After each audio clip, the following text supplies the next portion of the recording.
Vous écoutez rmiinfo.com. Regarde ailleurs avec Saïdouane.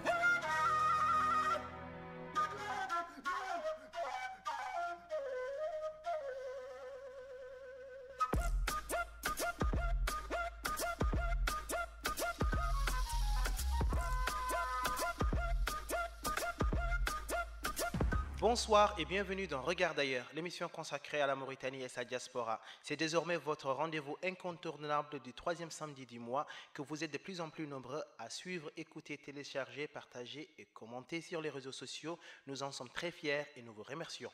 Regarde ailleurs ses actus, regarde ailleurs ses invités, regarde ailleurs ses chroniqueurs incisifs. Ce soir, Bassouley interpelle nos invités. Et voici le sommaire de RIMACTU. L'arrestation de Biram Da Abed lors d'une marche à Rosso. Nous joindrons M. Mohamed Baba, l'un des représentants d'IRA en France, pour faire le point. Il est professeur d'université. Adina Rimtik organise le Moriab Challenge. Abdoulaye Sy nous rejoint dans un instant pour parler de ce concours de création d'applications. Enfin, le jeune Mauritanien photographe consacre une exposition photo aux anciens combattants à l'Institut français de Mauritanie et ça fait un tabac. Nous développerons ces titres avec Seta Kamara après ce sommaire. Nos invités, d'abord le docteur Mohamed Baba. Vous le savez, dans une semaine, la Mauritanie fête sa 54e année d'indépendance, l'occasion d'évoquer avec lui les acquis, mais aussi les défis historiques et actuels de la Mauritanie. Notre second invité, Abou Sarr, membre du comité INAL, qui lutte pour le rétablissement des droits des victimes des régimes Ould Taya. Nous passerons également un coup de fil à Roi Hems, ce rappeur mauritanien qui vit en Allemagne et qui sortira un album intitulé Golle Bourihal le 6 décembre en France. Vous découvrirez en exclusivité son single Yobekal. L'actu des réseaux sociaux en fin d'émission, ça clique, ça like, ça tweet en Mauritanie aussi. Amadou Khan nous rejoint et nous parlera notamment de l'affaire Sagnol devenue l'affaire Absatoussi. Vous savez tout pour le sommaire. Vous pouvez d'ores et déjà réagir sur la page Facebook de l'émission. Regarde d'ailleurs sur rmiinfo.com avec le hashtag RA. Tout de suite, place à l'actu RIM. C'est un bonsoir. Bonsoir Saïdou. Nous ouvrons ce RIM Actu par cette marche qui s'est terminée par l'arrestation du leader de l'IRA. Tout à fait. Biram Da Abed, qui est le président de l'initiative de résurgence de mouvements abolitionnistes en Mauritanie et le lauréat du prix des Nations Unies pour le droit de l'homme en 2013, a été arrêté le 12 novembre 2014 à Rosso. Il a été arrêté en compagnie d'autres personnes lors d'une marche, je cite, anti-esclavage foncier. Mohamed Baba, professeur à l'université Blaise Pascal de Clermont-Ferrand, est l'un des dirigeants d'IRA en France. Il répond à vos questions. À vous, messieurs. Mohamed Baba, bonsoir. Bonsoir. Pouvez-vous nous raconter dans quel contexte le président de l'IRA, Biram Da Abed, a été arrêté à Rosso? Écoutez, Biram était sur son trajet pour aller au Sénégal pour un voyage qui était prévu depuis un certain temps, dans lequel il devait le conduire donc à Dakar, puis après en Europe pour des soins dentaires, entre autres, et puis aussi pour rencontrer des personnalités donc européennes. Et étant à Rosso et sachant aussi que la caravane pour l'abolition de l'esclavage foncier qui sillonnait déjà la vallée depuis 4 jours, sachant que cette caravane donc les portes étaient donc arrivées à Rosso, il a décidé de faire un crochet pour saluer la caravane et pour l'encourager. Oui. La caravane étant organisée par IRA et par aussi un grand nombre d'autres organisations. Voilà, exactement. Donc voilà, donc en faisant ce détour, il a eu la surprise donc de voir un déploiement de force extraordinaire avec le préfet et toutes les autorités de la République qui se sont transportés pour bloquer cette manifestation, cette caravane parfaitement pacifique. Et pour lui interdire l'accès à la ville, accès que la caravane demandait juste pour remettre entre les mains des autorités, donc en l'occurrence du wali, donc du gouverneur, lui remettre un cahier de doléances et puis après regagner Nouakchott comme c'était prévu.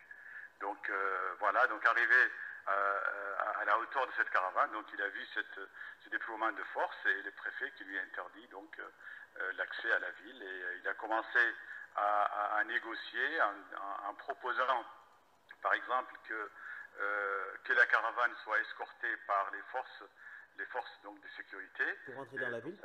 Voilà, pour aller en ville et pour qu'il n'y ait pas de débordement.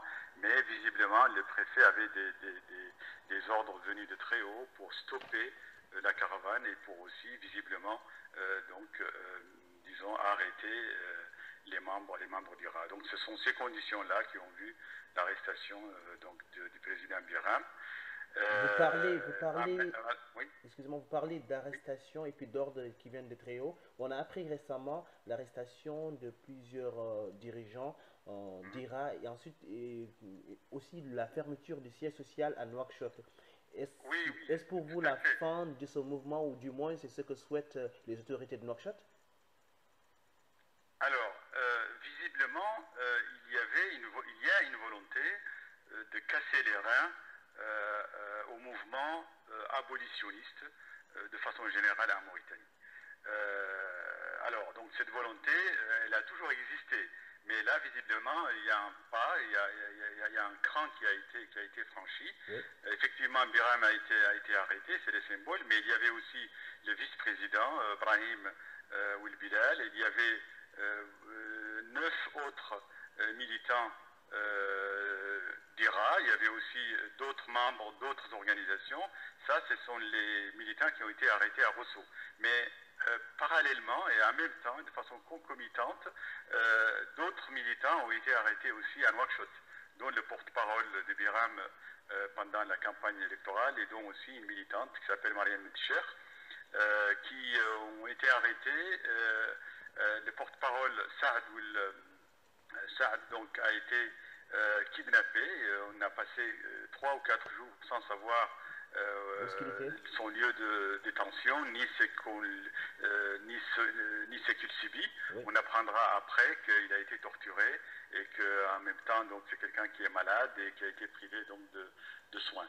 Donc il y a une volonté, disons, de décapiter ou d'affaiblir considérablement le mouvement abolitionniste en Mauritanie. Dans un communiqué, la direction d'IRA réclame, je cite, un procès public et contradictoire. Espérez-vous que l'État mauritanien répondra à cette demande? Écoutez, c'est notre souhait. Nous sommes un mouvement des droits de l'homme. Les droits de l'homme ont besoin d'être défendus et d'être expliqués en Mauritanie parce que ce sont des concepts en fait qui sont étrangers à la société mauritanienne, et nous mettons l'État mauritanien au défi d'organiser un procès digne de ce nom, contradictoire, public, pour qu'on puisse confronter les arguments. Le problème qui s'est posé par ces arrestations n'est pas seulement un problème de privation ou de limitation des libertés publiques et individuelles. C'est un problème beaucoup plus profond qui est lié à l'esclavage foncier.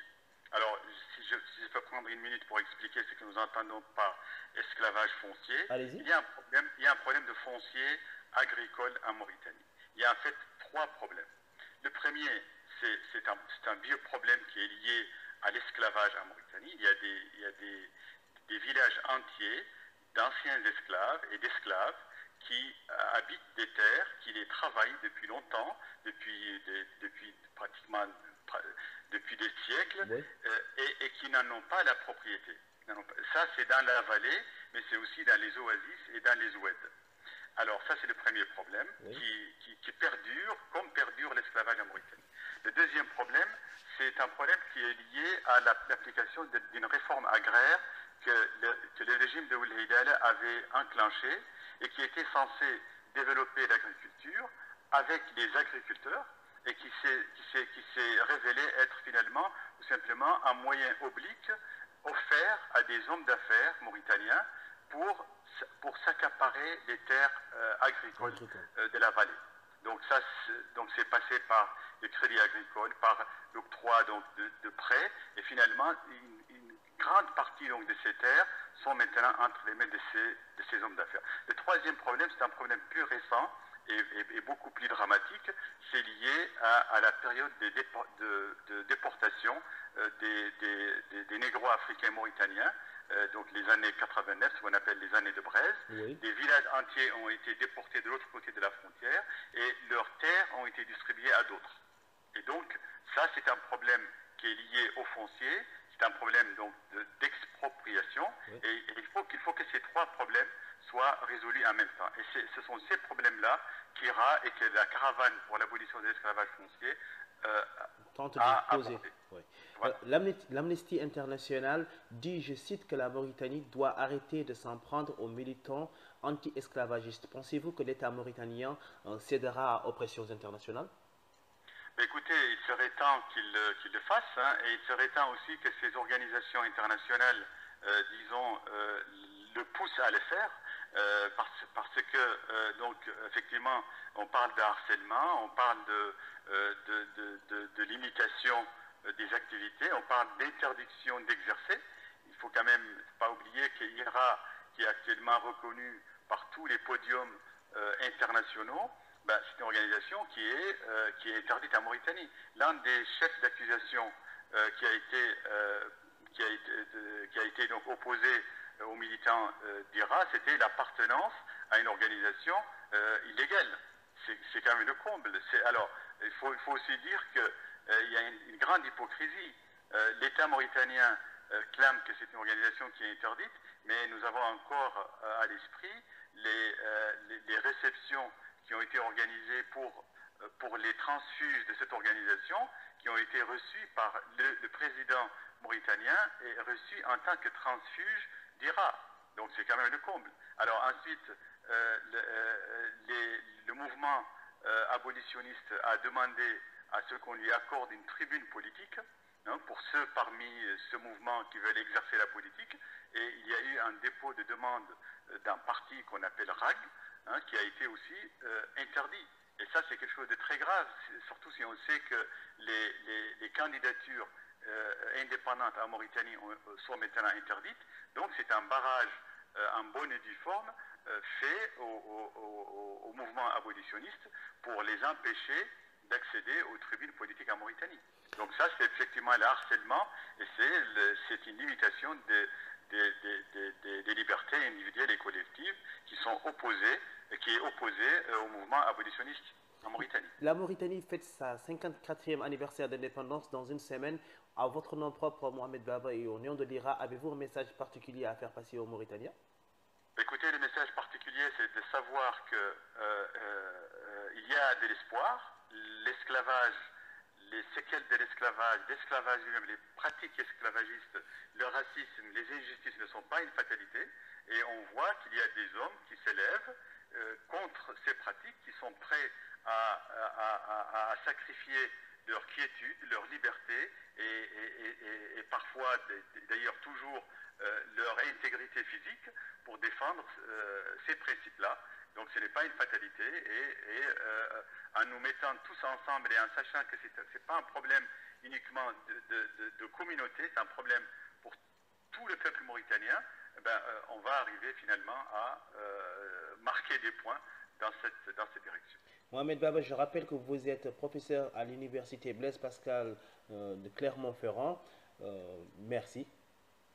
Merci bien à vous et merci à votre radio et je salue vos auditeurs partout dans le monde. Merci à Regard d'ailleurs. Merci bien, vous êtes un des représentants d'IRA en France. Merci. Et on parle de Adina Rimtik. Oui, cette association de jeunes développeurs et entrepreneurs organise le Mori App Challenge. Nous recevons Abdoulaye Sy, notre réalisateur à rmiinfo.com, mais également représentant d'Adina Rimtik en France. Abdoulaye Sy, bonsoir. Bonsoir. Alors, on a compris qu'il s'agit d'un concours, mais oui. Un concours de quoi exactement et à quoi consiste-t-il? Mauritania App Challenge, c'est une compétition sur les applications mobiles, que ce soit Android, iOS, Windows Phone, les plateformes mobiles. D'accord. Alors, qui peut y participer? Et faut-il absolument être informaticien ou en Mauritanie pour pouvoir accéder à ce concours? N'importe qui peut participer à cet événement puisque c'est la première compétition qui existe en Mauritanie. Et qu'on soit développeur ou pas, on se focalise plus sur les solutions aux problèmes d'application que vous allez créer. Quelle sera la récompense de ou des vainqueurs? Cette récompense elle se divise en 3 parties. Le premier aura 1 million d'ouguiya avec un téléphone mobile ou une tablette. Le deuxième aura 500 000 ouguiya. Et le troisième 300 000 ouguiya. D'accord. Le concours est ouvert jusqu'à quand? Déjà, ça a démarré depuis le 15 octobre. D'accord. Des ateliers de codage, des bootcamps, on appelle, et des coachings pendant un mois du 1er décembre jusqu'au 31 décembre. Et le jury sera à partir du 24 janvier. Très bien. Et pour finir, quand seront connus les résultats des gagnants? Le 25 janvier. Alors, Abdoulaye Sy, merci. Je rappelle que vous êtes représentant d'Adina Rimtik en France et organisateur de Mori App Challenge. Pour finir par CETA, on va parler d'art et d'histoire et vous nous amenez en Mauritanie. Oui, je vous emmène à Nouakchott, plus précisément dans l'Institut français de Mauritanie, où le photographe et réalisateur Yero Djigo fait une exposition photo du 10 au 27 novembre 2014 intitulée « Les anciens combattants de Mauritanie ». Qui sont ces anciens combattants de CETA? Alors en France, on les appellerait plutôt les tirailleurs sénégalais. Ce sont ces armées venues de différents pays d'Afrique qui se sont illustrées durant la Première et la Seconde Guerre mondiale, mais aussi à la guerre d'Indochine et d'Algérie. Ce sont les vétérans mauritaniens de ces différentes guerres ainsi que ceux ayant participé à la guerre du Sahara que l'on appelle anciens combattants en Mauritanie. Cette exposition est organisée dans le cadre de la commémoration du centenaire de la Première Guerre mondiale. Alors on y découvre 30 visages de vétérans de ces différentes guerres ainsi que leurs témoignages émouvants. Yero Djigo, très ému lors de l'ouverture de l'exposition, a confié être petit-fils d'anciens combattants. L'ambassadeur de France en Mauritanie, Joël Meyer, présent à l'ouverture de l'exposition, a tenu à rendre hommage à la mémoire de, je cite, « ceux qui ont sacrifié leur vie et leur jeunesse pour la liberté du monde ». L'exposition des anciens combattants de Mauritanie par le photographe Yero Djigo est à découvrir du 10 au 27 novembre 2014 à l'Institut français de Mauritanie. C'est à merci et à bientôt. À bientôt.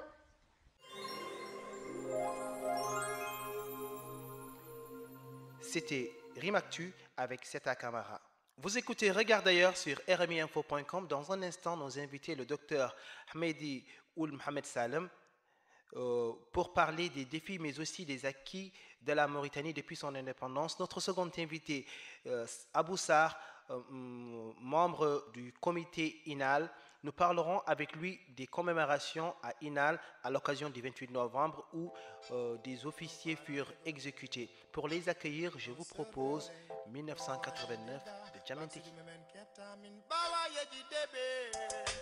Indiquez nous ces forces communes pour qu'on puisse récupérer nos corps. Ben pour un Americalis, Jamaha et or, Sabu c'est nos corps. Min bawa yiji debe, Sabu kebe jinabe, ben baineri non koyate mission. Don lamu Mauritanie wa di faire leur mission.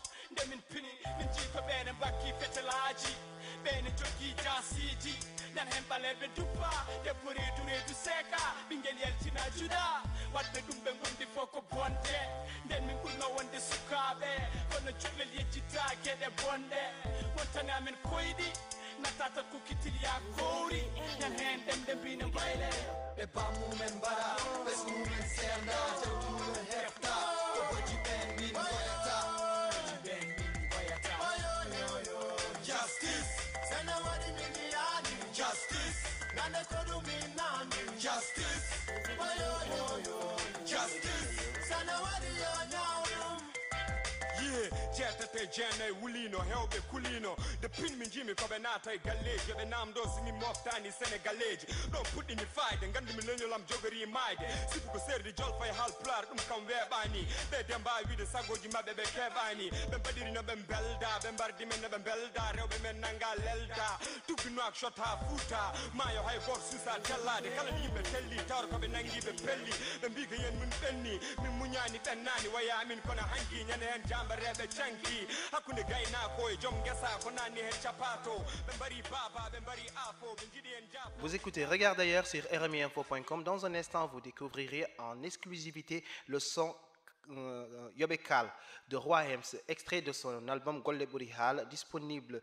le 6 décembre 2014 en France. Mais à l'instant, nous accueillons nos invités Abou Sarr et Hamidi Ould Mohamed Salem. Hamidi Ould Mohamed Salem, bonsoir. Bonsoir. Vous êtes chirurgien cardiaque et vous êtes mauritanien qui vit en France et on vous a invité pour vous exprimer par rapport à la fête de l'indépendance qui sera là, qu'on va fêter dans une semaine. C'est la 54e anniversaire de l'indépendance de la Mauritanie. Bonsoir, docteur. Abou Sarr, bonsoir. Bonsoir. Vous êtes informaticien de votre État, mais aussi vous faites partie du comité INAL qui célèbre depuis quelques années déjà un voyage à INAL pour se recueillir sur les militaires qui ont été tués sur place. Bonsoir Abou Sarr. Bonsoir. Bienvenue dans Regard d'ailleurs, monsieur. On a dit que la Mauritanie fêtait son 54e anniversaire d'indépendance le 28 novembre prochain. Que représente pour vous cette indépendance, docteur Hamidi Ould Mohamed Salem? Bonsoir. D'abord, je vous remercie pour cette invitation et je me réjouis d'être parmi vos invités.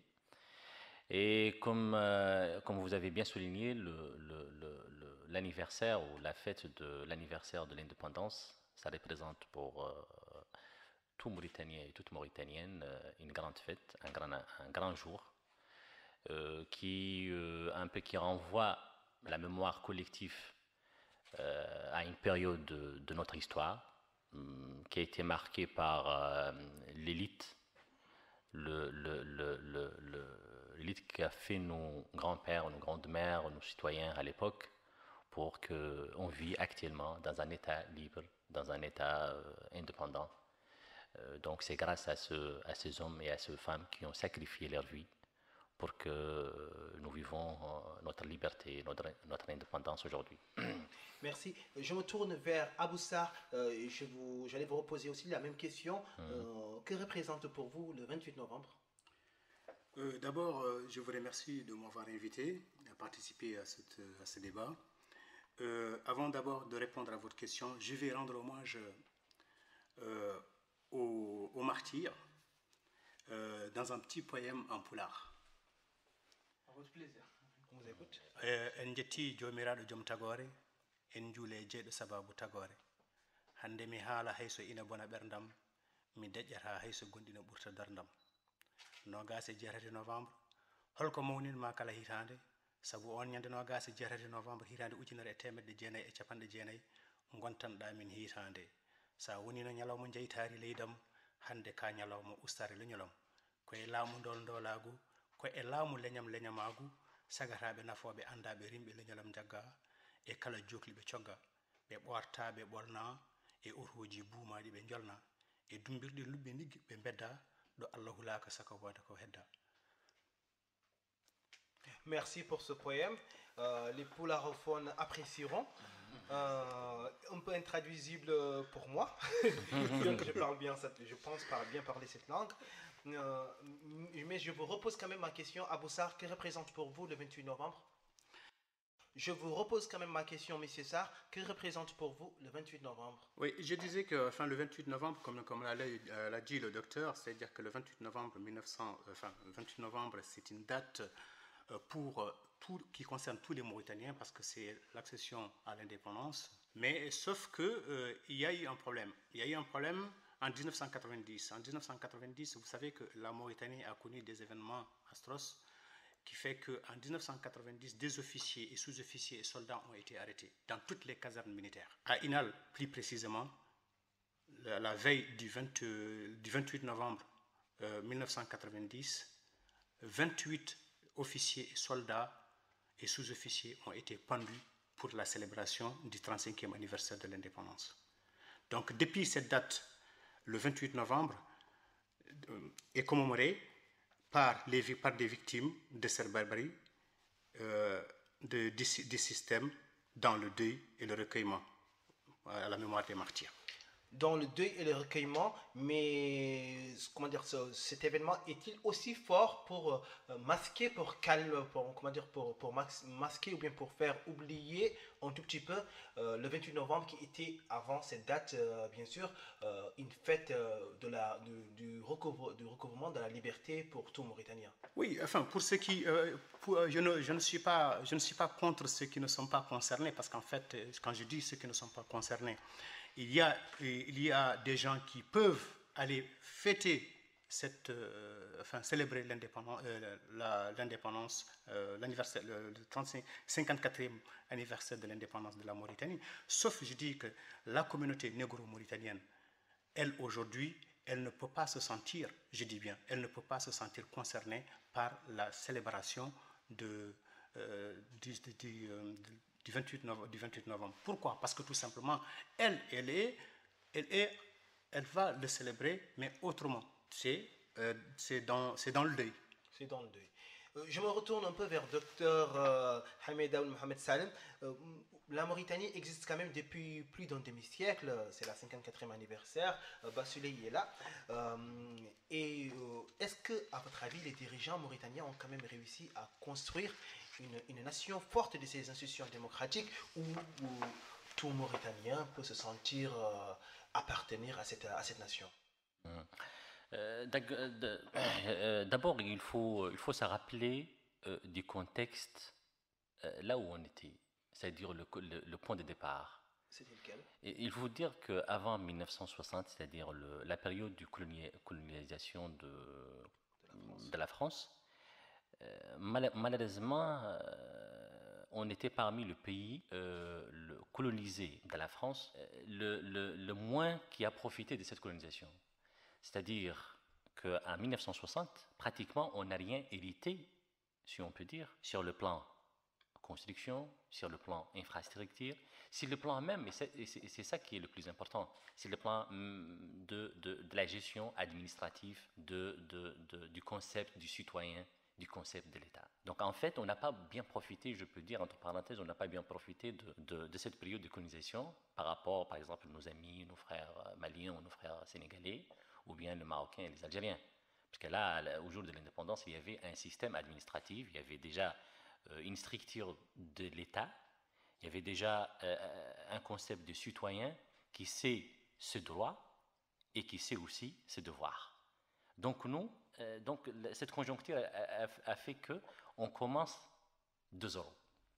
Donc nous dirigeants de le départ, ils ont bien compris que l'enjeu il est énorme, puisque construire un État en 1960, alors qu'on n'avait rien du tout, on était des gens nomades, un peu éparpillés dans une zone géographique très très vaste, très immense, oui. Très immense, et puis d'un coup on veut construire un État, c'est-à-dire digne du nom. Donc c'est ce qui me ramène à vous dire que l'enjeu il était énorme. Et les défis, ils étaient aussi énormes par rapport à ça, par rapport à cette ambition. Citez-nous en quelques-uns des voilà. défis. Donc, je pense que depuis 1960, jusqu'à maintenant, c'est 4 ans dans l'âge des nations et dans l'âge des États, ce n'est rien du tout. Quand on voit l'histoire, quand on voit un petit peu comment ça évolue le concept de l'État et c'est-à-dire l'essence de l'État lui-même, et donc ce n'est rien du tout. Ça ne représente pas vraiment grand-chose. Mais néanmoins, il faut quand même pas nier, il faut dire que beaucoup de choses ont été faites depuis 1900, depuis notre indépendance. Par exemple, il y a plusieurs domaines. Je peux citer quand même que c'est-à-dire la conscience collective de l'État, elle a évolué. Elle est partie d'un moment où les tribus, dans toutes les couches, dans toutes les couches mauritaniennes, qu'elles soient de Polar ou de Maure. Les Polars ne sont pas organisés d'une façon tribale, je rappelle. Voilà, mais c'est-à-dire moi je parle de Mauritaniens négro-africains, de négro-africains ou de Maure, c'est-à-dire quand au lendemain de l'indépendance, il y avait un problème énorme pour les convaincre que l'État peut substituer ce que la tribu ou la structure qui existait auparavant peut donner à ses membres. Et là, c'était un défi. Aujourd'hui, actuellement, au moins, on peut dire que à ce niveau-là, quand même, il y a une structure maintenant étatique, même s'il y a beaucoup de défauts à faire, beaucoup de choses à faire, mais quand même, ça reste quand même, maintenant, le citoyen mauritanien, il sait qu'il y a un État, il y a des droits, qu'il peut les réclamer, qu'il y a des devoirs aussi envers cet État. Donc, je pense qu'il y a une évolution. Je ne peux pas dire qu'on a tout ce qu'il faut, mais quand même, pour ne citer que cet exemple de conscience collective. De conscience collective et puis d'une conscience de l'État, de citoyen. Tout à fait, de citoyenneté. Je me tourne vers vous, monsieur Aboussar. Concept de citoyen, concept d'une conscience collective nationale. Est-ce que vous pensez que la Mauritanie, aujourd'hui, après 54 ans d'indépendance, est riche de ses institutions démocratiques? Riche de ces institutions démocratiques, moi, en tant que membre du comité INAL, je pense que non. Je pense que non pour une raison très simple. Parce que tout simplement, c'est-à-dire, il y a aujourd'hui une communauté qui se sent marginalisée, qui ne se sent pas mauritanienne. Complètement. Qui ne se retrouve pas dans les institutions. Parce qu'aujourd'hui, il faut le dire, il faut le dire très radicalement. Vous avez le micro? Oui. Il faut le dire très radicalement parce qu'en fait, quand on regarde l'historique depuis les années de Braise jusqu'à aujourd'hui, on constate qu'il y a une communauté. Aujourd'hui, la communauté noire, aujourd'hui, elle ne se sent pas identifiée en tant que mauritanienne. Pourquoi? Pour des raisons très simples. Déjà, il faut se référer de ce qui s'est passé au niveau de la Mauritanie. Quand il y a eu la déportation, quand il y a expression des terres, quand il y a un recensement qui a tendance à exclure toute une communauté, comment voulez-vous que cette communauté se retrouve dans les institutions de l'État? De quoi êtes-vous fier de la Mauritanie aujourd'hui, Aboussar? Je suis fier d'être mauritanien. Fier d'être mauritanien et fier de la Mauritanie. Sauf qu'à un certain moment donné, il y a une page noire de l'histoire de la Mauritanie. Pourquoi? Parce que quand l'État prend ses propres fils et les exécute pour célébrer l'anniversaire de son indépendance, je pense qu'il y a quoi se dire. C'est pourquoi aujourd'hui, moi, en tant que Mauritanien, négro-mauritanien, et en tant qu'ex-sous-officier de l'armée mauritanienne, je dis qu'il y a une communauté, et aujourd'hui, la communauté négro-mauritanienne, elle est exclue de la Mauritanie. Je me tourne vers le docteur Hamid Al-Mohamed. J'ai déjà rencontré personnellement un jeune qui me disait ne pas avoir de raison d'être fier de la Mauritanie. Vous qui êtes médecin, qui avez exercé éventuellement en Mauritanie, qui y vivez, de quoi peut-on être fier de la Mauritanie après 54 ans d'indépendance quand on est jeune, qu'on a 20 ans, qu'on vit éventuellement à Nouakchott, Nouadhibou, ou bien qu'on vit complètement au fond de la Mauritanie plutôt? Beaucoup de choses. D'abord, il faut dire que la fierté elle-même par rapport à un territoire, c'est une relation intime. D'appartenance qui n'a rien à voir avec la manière de se comporter entre les occupants de cette terre. C'est-à-dire, même si à un moment donné, on se sent lésé entre nous en tant que négro-africain, ou en tant que mort, ou en tant que je ne sais pas quoi, ou soniqué, ou autre chose, mais notre appartenance, ça n'a rien à voir. Donc pour moi, ce n'est pas quelque chose à discuter. Donc on est fiers d'être mauritanien, d'avoir cette histoire de la Mauritanie, d'avoir cette terre, d'avoir ces traditions. Puisque ce qu'oublie beaucoup de monde malheureusement, et ça rebondit un peu sur le contexte actuel, d'actualité maintenant, c'est que malheureusement, les gens, tellement on est pressé pour analyser pourquoi on a deux mots, pourquoi on a des difficultés par rapport à une organisation, par rapport à l'État. Je parle de l'organisation de l'État, de ce que donne l'État à ses citoyens. Et on est pressé à analyser ça tout en oubliant que ce qui nous réunit, ce qui nous réunit entre nous en tant que Mauritaniens, quelle que soit notre couleur, c'est beaucoup plus important. C'est quoi cette chose qui nous réunit, les Mauritaniens? Beaucoup. D'abord, il y a la religion. On a l'avantage d'abord de se retrouver dans un endroit avec de couleurs différentes, mais avec une appartenance religieuse unique. Ça, c'est déjà un avantage. C'est de un. De deux, ce qui nous réunit, c'est que si tu vois, sur le plan sociologique, les traditions, si tu pars chez un Polar, ou tu pars chez un Soniké, ou tu pars chez un Mort, les traditions de comment on s'allie, comment la sympathie entre nous, comment on traite le voisinage, comment on fait nos mariages, comment on fait la musique, comment on fait tout ça. Ça, c'est ça le patrimoine culturel qui est là, qui est existant, malgré, elle veuille ou non, les gens qui nous gouvernent. Quoi qu'il arrive. Le patrimoine culturel, il est là, je suis d'accord avec lui, mais sauf que les conflits conflits sont là. Mais justement, les conflits ne sont rien à voir avec nos comportements, nous. Et puis moi, je n'utilise pas le mot conflit, moi j'utilise le mot difficulté. Pourquoi difficulté et non conflit? Voilà, pourquoi? Puisque le conflit, ça nous renvoie un peu à pas une symbiose, ça nous renvoie à, comment on appelle, à deux choses avec un sens, dans deux sens. Antagoniste opposé? Voilà, antagoniste opposé, alors que ce n'est pas le cas.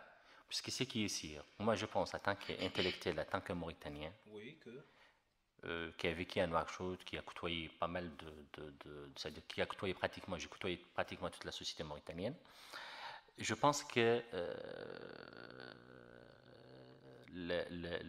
ce qui nous réunit, c'est plus important. C'est vrai, il y a au cours, tout au long du processus de la construction de l'État, depuis 1960 jusqu'à maintenant, au cours de ce processus, il y a des gens qui ont été marginalisés. Il y a la marginalisation qui a touché peut-être nos frères négro-africains dans des circonstances particulières comme les circonstances qu'il a bien soulignées, ou bien avant 89, ou bien avant même ça. Nos compatriotes aussi, disons, négro-africains, ce qu'on appelle les Haratin. Mais aussi, il y a deux morts qui ont été marginalisés dans des contextes particuliers. Donc, en fait, pour vous dire que l'objectif, c'est de faire répondre à ces réclamations, ces proclamations, à se répondre à ce besoin et de discuter convenablement en tant que frères. Puisque c'est ça, quand je discute avec vous, si on base les débats, on base la discussion sur une attente déjà préalable, qu'on est tous des Mauritaniens, sur le plan législation, même si on ne pratique pas ça à 100%, sur le plan législation, donc on a les mêmes droits, on a les mêmes devoirs, mais tu me réponds, mais il y a des difficultés, il y a des gens qui sont marginalisés. Moi je vous réponds, je suis tout à fait d'accord, il y a des gens qui sont marginalisés, qu'on les trouve partout.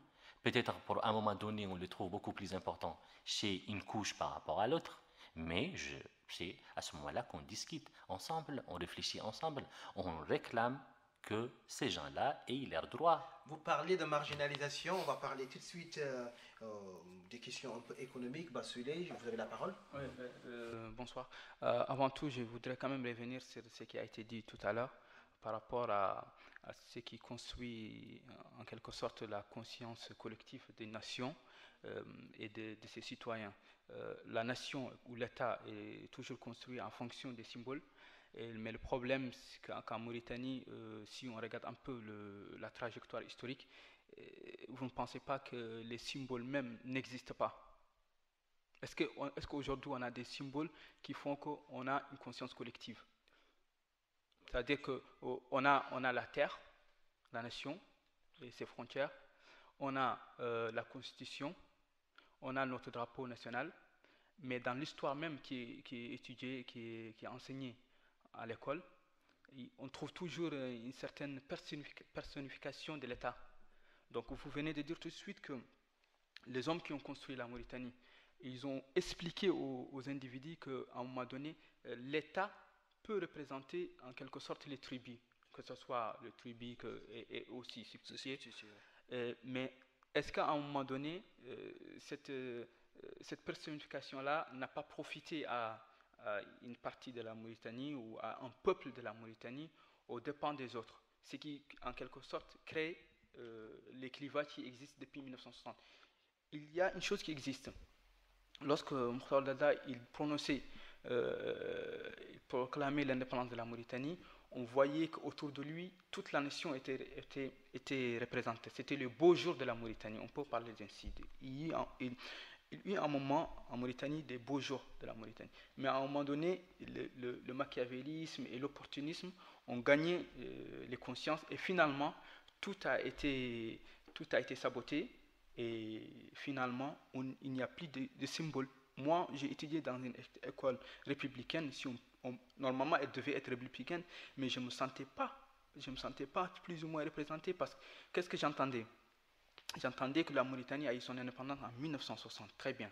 J'entendais qu'avant, la Mauritanie avait sa capitale à Saint-Louis. Les gens se sont battus. Et ici, on doit les rendre hommage, ils se sont battus. Mais le problème, c'est que ce qui est divulgué dans les livres historiques et ce que nos professeurs, nos enseignants nous enseignaient, on voyait que l'histoire mort de la Mauritanie, je vous dis, ce qui crée en quelque sorte les clivages. Et d'où ce qui fait qu'il n'y a pas de symbole étatique. Aujourd'hui, il n'y a pas de symbole. Tout ce qu'on a, c'est la terre, la constitution et les drapeaux. Mais les symboles de l'État qui font que, par exemple, le Sénégalais a quelque chose qui représente le Sénégal, le Mauritanien, le problème c'est qu'il n'a pas. Je ne fais pas la comparaison entre Mauritanie et Sénégal, mais les institutions, par exemple, lorsqu'on a eu nos indépendances, on devait hériter des institutions, on ne l'a pas hérité. La seule institution, à mon avis, et si je me trompe, vous me corrigez, qu'on a hérité, c'est la MIFERMA. La MIFERMA qui deviendra SINIM. Donc, poumon de l'économie mauritanienne. Mais finalement, qu'est-ce qu'on en a fait? Dilapidation pendant toutes ces décennies et le peuple continue à croupir dans la pauvreté. Mais comment on peut en quelque sorte rétablir les symboles pour que nous soyons frères mauritaniens et non ennemis mauritaniens? Moi, franchement, je ne suis pas tout à fait d'accord. C'est-à-dire, parce que je pense qu'il y a beaucoup de symboles communs. Moi, je vous donne une image que j'ai vécue. Je ne sais pas, vous l'avez vécue vous aussi. Je me rappelle que dans les Tabastas, la grande fête, on était, ça dure le matin, à la prière. On s'est retrouvés, toute la communauté, c'est-à-dire, puisque j'avais des amis quand même d'autres communautés, et on s'est retrouvés en famille, c'est-à-dire le père, il ramène ses enfants, et on était habillés avec les trucs là, le dara là, le boubou, chacun avec sa façon de truc, puisque chez vous, il y avait le dara là, un peu, voilà, et puis les gragues, et puis quand on a fait la prière, juste après, il y avait une petite, comment on appelle ça, un espace entre les maisons, et là on s'est retrouvés pour égorger nos moutons. Et là, quand je regarde, c'est vrai que c'est une image que j'ai gardée quand même, mais ça m'a fait plaisir et ça me fait toujours réjouir. Puisque je vois de mon côté quelqu'un de Kaïdi, quelqu'un de Walata, quelqu'un de Nema, moi je suis de Rosso ou de Wadenaga. Et avec toute la communauté, il y avait d'Ahradine, il y avait de morts et il y avait des moments de retrouvailles. De symbiose, oui. Voilà, une symbiose extraordinaire, une symbiose en fait, qui reflète que c'est ça qui fait le symbole de l'État. Qu'est-ce qui se passait exactement pour que nos auditeurs puissent comprendre dans ce lieu? Qu'est-ce que vous faisiez exactement? Vous égorgez les moutons, c'est quoi? Non, c'était une fête. En fait, ça c'est pour vous dire que je vais vous raconter un peu.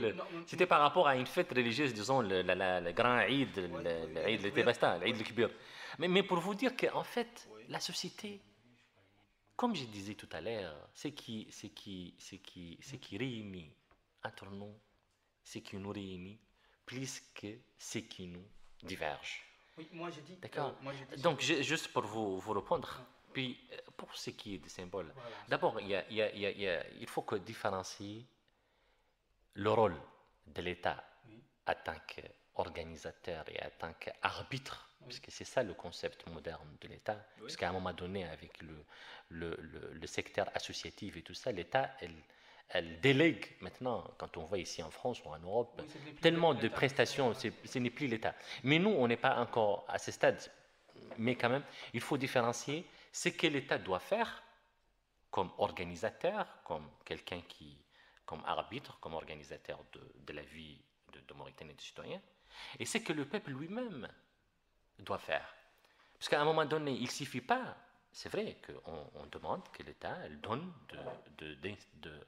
qu'elle met en place des institutions qu'il faut, qu'elle mette aussi à broche les lois qu'il faut pour préserver le droit, et les gens, à un moment donné, qu'on voit qu'ils sont là, ils se sentent qu'ils sont marginalisés, on met aussi les dispositifs qu'il faut pour les accompagner, comme ça a été fait par rapport à nos confrères Haratin, surtout dans le Douaba, pour des raisons économiques, pour un peu leur permettre de dépasser ce contexte de marginalisation. Donc l'État, à ce moment-là, elle met en place ces procédures, ce moyen. Mais aussi, il y a le rôle du citoyen lui-même, de la société elle-même. C'est-à-dire, quand on parle de symbole, à un moment donné, c'est le peuple, c'est la société elle-même, par ses efforts, par ses luttes, qui crée les symboles collectifs et les symboles communs. Oui, les symboles, Tout à fait. il existe, par exemple, moi si je regarde aujourd'hui la télévision mauritanienne qui est en train de célébrer en pompe le 54e anniversaire de notre indépendance, qu'est-ce que je vois? Je vois des historiens qui passent, qui disent ce qui s'est passé en Mauritanie, qui disent ceux qui ont résisté pour avoir l'indépendance de la Mauritanie. Et nous, on l'a étudié. Moi, je parle de ma génération. Peut-être votre génération, c'était pas pareil. Effectivement, il y a pas si éloigné que ça. Oui. Voilà, on n'est pas très... Oui. Par exemple, si on lit le livre de Si Mohamedou qui a écrit L'Enfer d'Inal, il dit dans un passage que avant le 28 novembre 1991, il y avait en quelque sorte un certain regroupement, une certaine symbiose qui fait que tout le monde se regroupait et tout le monde courait dans les rues de Nouakchott pour voir les parachutistes, pour voir les militaires qui marchaient sur la capitale.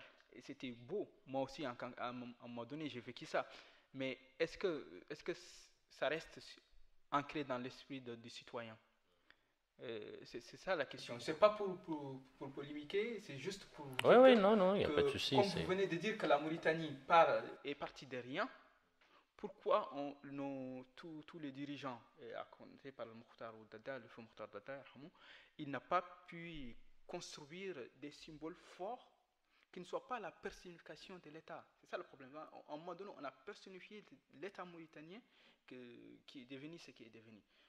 Alors, je ne sais pas qu'est-ce que M. Sarr pense des symboles de l'État. Est-ce qu'il en existe de votre génération? Vous avez quelque chose qui symbolisait le 28 novembre, qui symbolisait l'État mauritanien? Oui, en fait, c'est-à-dire, comme vous venez de le dire, c'est-à-dire, oui, le 28 novembre, enfin, ça représentait, comme l'a dit, comment dirais-je, Si Mohamedou dans son livre.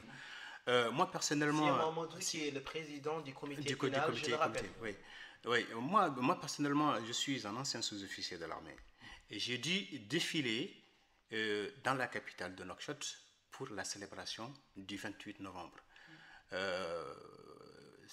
Ce qui est sûr, c'est que moi, quand je me promène à Nouakchott, beaucoup me reconnaîtront. Pourquoi? Parce qu'en fait, j'étais tout le temps en tête de peloton. Donc, pour le défilé du 28 novembre. Quelle année exactement? Entre 87 jusqu'à 90. Donc, du coup, effectivement, on était tous contents à l'époque d'aller participer parce qu'en fait, les marins venaient de partout, les militaires venaient de partout, de toutes les régions, venaient à Nouakchott pour le défilé du 28 novembre. Mais comme je disais tout à l'heure, qu'est-ce qui s'est passé en 1990?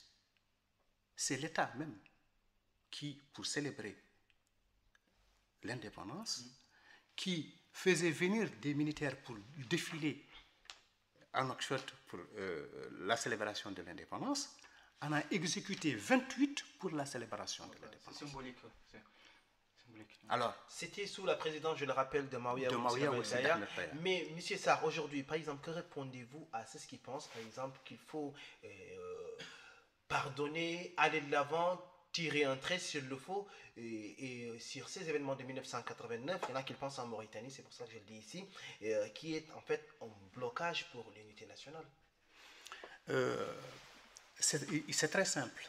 Moi, je pense que c'est simple pour essayer, parce que même aujourd'hui, l'ensemble des victimes ont envie de tourner la page pour reconstruire la Mauritanie sur ses bases, sur des bonnes bases. Mais pour cela, il y a des conditions. Et ces conditions, c'est qu'effectivement, oui, même si aujourd'hui l'État mauritanien ou les autorités mauritaniennes ont une certaine reconnaissance de ces crimes, mais il n'y a pas une politique. Il n'y a pas une volonté politique pour pouvoir, qui accompagne cette reconnaissance. Je vous arrête un tout petit peu parce que je me rappelle par exemple qu'il y a eu une prière qui a été faite par Mohamed Ould Abdelaziz, l'actuel président, et que certaines victimes ont été plus ou moins dédommagées. Je ne maîtrise pas trop le dossier. Nous avons reçu ici Sidi Ndiaye qui nous en avait parlé largement. Je renvoie à son livre La politique de repentir en Mauritanie. Mais je pense qu'à partir de cette prière, est-ce qu'il n'y a pas des actes politiques forts qui ont été posés? Qu'est-ce que vous en pensez? Et est-ce que ces actes politiques ne permettent pas de se tourner vers l'avenir? Des actes politiques, moi je ne comprends pas ce que vous appelez actes politiques, parce qu'en fait, effectivement, il y a eu... Le 25 mars plutôt 2009, Mohamed Ould Abdelaziz a effectué une prière à Kaïdi. Que vous soyez d'accord ou que les gens soient d'accord ou pas, c'est une chose. Mais cette prière, elle a quand même eu lieu et beaucoup de gens y ont participé. Qu'est-ce que vous en pensez? Oui, effectivement, je suis entièrement d'accord avec vous que Mohamed Abdelaziz a effectué une prière à Kaïdi. Moi, d'abord, la première question dont j'ai envie de poser à Mohamed Ould Abdelaziz, pourquoi cette prière est effectuée à Kaïdi? Qu'est-ce qui s'est passé à Kaïdi pour aller effectuer cette prière à Kaïdi exactement?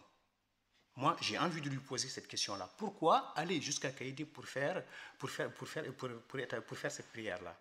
Et il y a eu, certes, comme je l'ai dit, une reconnaissance des crimes qui ont été commis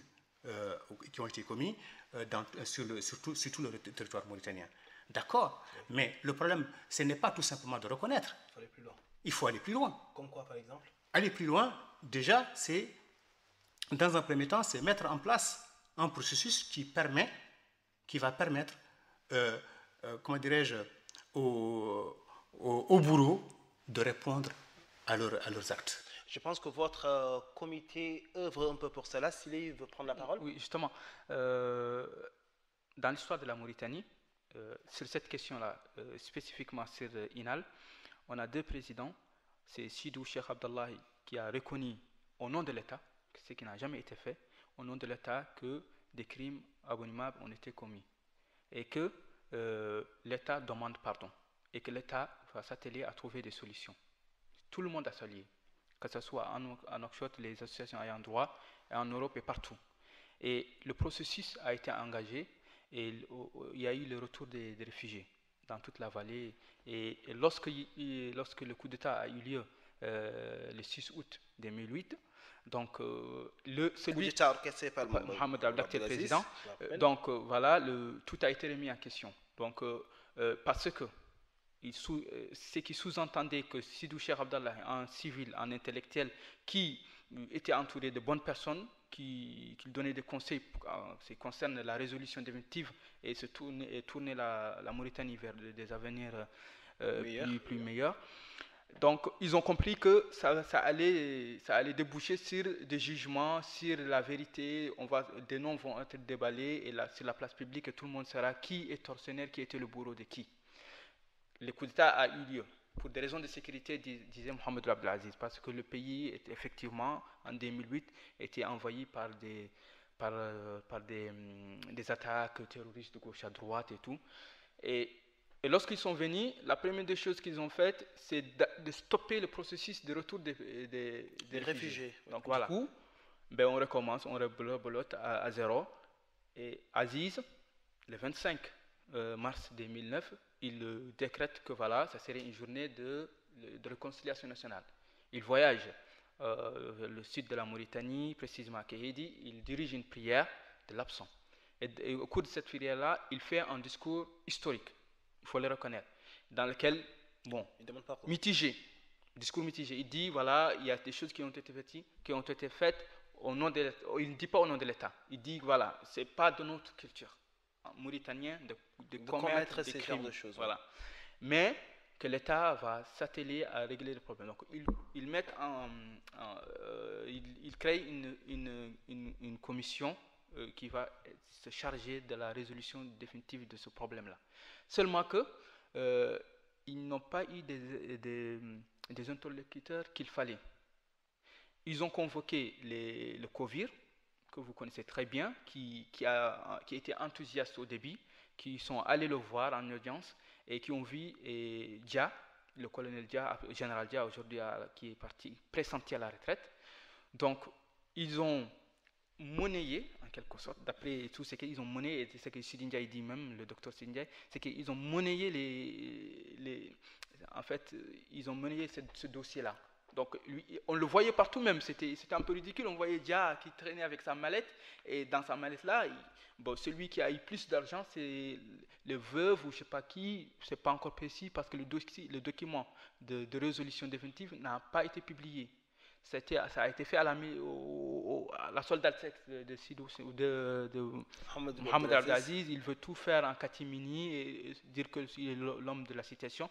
Donc finalement, qu'est-ce qui s'est passé? La résolution n'a pas eu lieu. Il y a eu des trahisons au sein même de COVIR. Et les gens étaient mécontents et il y a eu dislocation.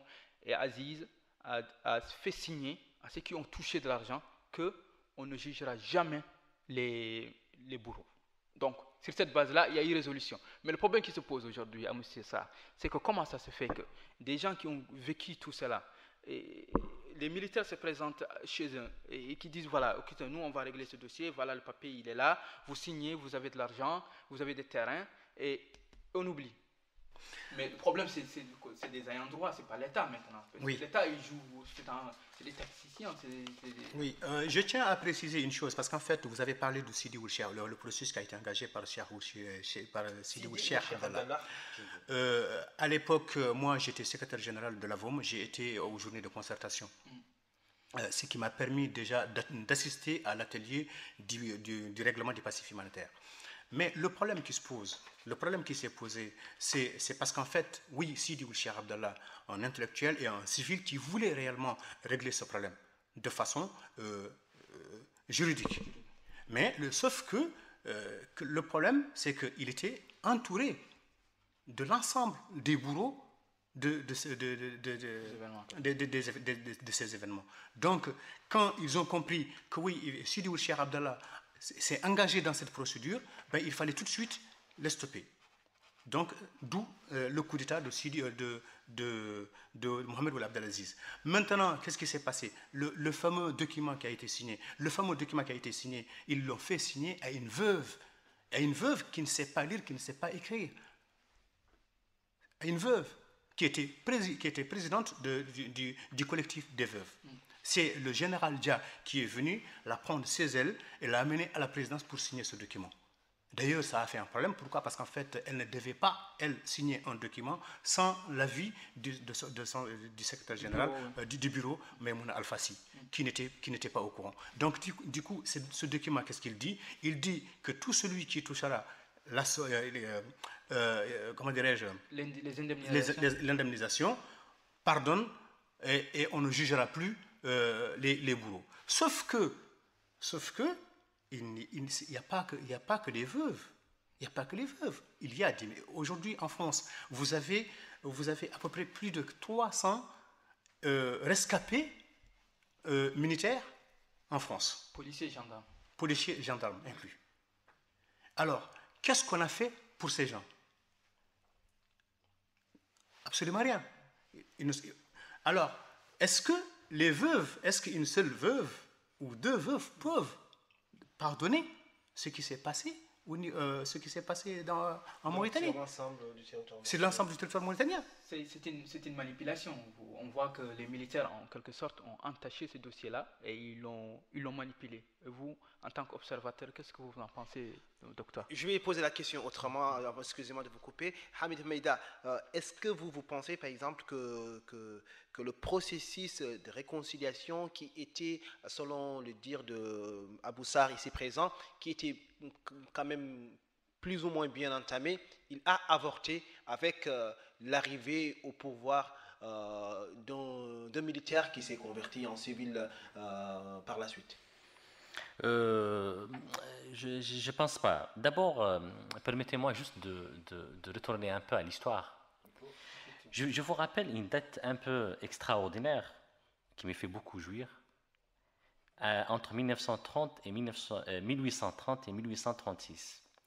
Il y avait une alliance de Trarza, de l'émir Mohamed El-Habib, et de Olof de Farah Panda et de la Linger Jombo contre les Français et leurs protégés. Ça, c'est entre 1830 et 1836.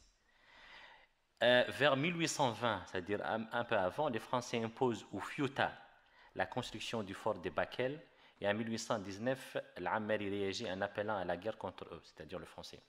Pourquoi je parle de ça? Ça, en fait, ça illustre c'est-à-dire que les liens entre toutes les composantes mauritaniennes, c'est des liens historiques. Personne ne peut les dissocier au cours des circonstances, quelle que soit leur gravité ou leur importance. Ça, c'est un... Mais monsieur, voilà. Je suis désolé, mais là, on ne parle pas de communauté. Là, il a parlé de, comment dire, des qui avait sa mallette, lui, il est d'une autre communauté. On ne parle pas de ça. Là, on parle de la place de l'État et de ce qui est devenu ce processus qui, comment dire, plus ou moins, qui avait plus ou moins commencé sous la présidence de Sidou Cherdallah. Et qu'est-ce qu'il est devenu par la suite? Moi, vous voulez mon avis? Moi, je peux que expliquer ce que je vois. Très bien. Très certainement. D'accord, voilà.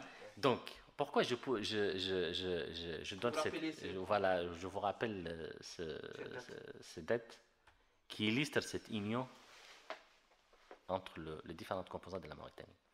Puisque, pour revenir, que, en fait, normalement, pour un citoyen mauritanien, maintenant, en 2014, le souci de l'unité nationale et le fait de travailler et de manœuvrer pour l'unité nationale, ça doit être partagé entre tous les Mauritaniens. Normalement, ça doit être notre objectif, notre intérêt commun. C'est-à-dire, on a nos divergences, on a nos problèmes, mais tout ce qui entache, tout ce qui peut toucher notre unité nationale en tant que Mauritanien qui appartenait à ce pays qui s'appelle la Mauritanie, ça, c'est une ligne rouge. En tant que ça, c'est un. Attends. Ça, c'est un. Deuxièmement, pour ce qui... Je vous ai parlé tout à l'heure c'est-à-dire au fil des années, c'est-à-dire il y avait des événements. Oui. C'est vrai que l'État, on a des acquis, mais il y a aussi des défis.